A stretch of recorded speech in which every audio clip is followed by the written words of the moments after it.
পর্যন্ত কোন মুনাফিক ইতিহাস নাই যে মুনাফিক হেদায়েত হয়েছে, তওবা করেছে।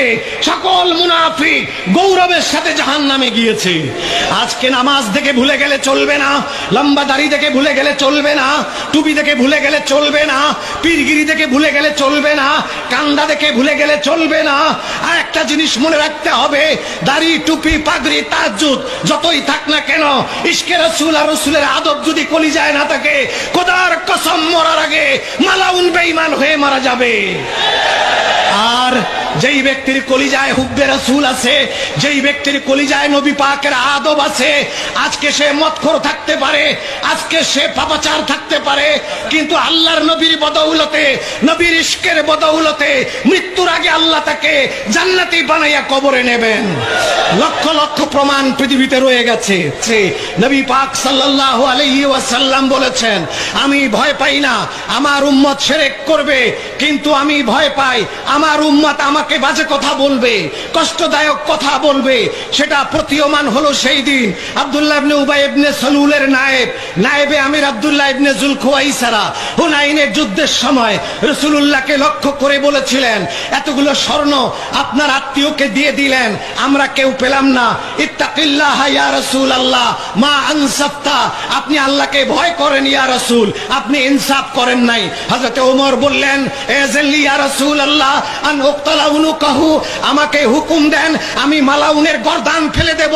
আল্লাহর নবী বললেন, ওমর ওর দিক তাকায় দেখো, গর্দান ফেলে দেওয়া লাগবে না, আমি ভবিষ্যৎবাণী করছি এই লোকের গোষ্ঠী কিয়ামত পর্যন্ত পৃথিবীর রন্ধ্রে রন্ধ্রে যাবে, চিটাগঙ্গ তার থেকে বাদ থাকবে না। তাদের লক্ষণ হবে তারা পরহেজগার হবে, তাদের দাড়ি থাকবে, তারা মোষ কামাবে, মাথা নেড়া করবে, লম্বা দাড়ি করবে, হাঁটুর নিচে লুঙ্গি পরবে, তারা নামাজ পড়বে, কপালে নামাজের দাগ থাকবে, তারা তেলাওয়াত করবে, তারা মুত্তাকি হবে, তারা পরহেজগার হবে। তারে পরহেজগারির কাছে ওমর তোমার পরহেজগারি তুচ্ছ, তারা এতই বড় পরহেজগার হবে, কিন্তু ইসলাম তাদের গলার নিচে যাবে না, ইসলাম তাদের ঠোঁটে গলার নিচে যাবে না। আমরা কি দেখতে পাচ্ছি, আজকে যারা তাহাজ্জুদ পড়ে, কপালে নামাজের দাগ, যারা মেয়ে লোকের দিকে তাকায় না আস্তাগফিরুল্লাহ পড়ে, যারা এত বড় পরহেজগার, তাদের মুখ দিয়ে কি বেরোচ্ছে, কি দেখতেছি শুনতেছি আমরা, তারা বলতেছে রাসূলুল্লাহ ইন্না রাসূলুল্লাহ কাদমাত, আমি 2 বছর জিদ্দায় ইমামতি করেছি, আমার পাশে নামাজটা শেষ হলে একজন করে দাঁড়িয়ে যেত, সে বক্তৃতা করত, আইয়ুহাল হুজ্জাজ বাদাল হাজ্জে এমশুনা ইলা বিলাদিকুম আলাতুল লিমাযা তামশুনা মাদিনা ইন তামশুনা মাদিনা লা লিজিয়ারাতি কবর রাসূল ওয়া হাযা বিদআ ওয়া আনতুম আহলাল বিদআ ওয়া'লাম ইন্না রাসূলাল্লাহি ক্বাদ মাত কামাসালিনা ওয়া কামাসালিকুম।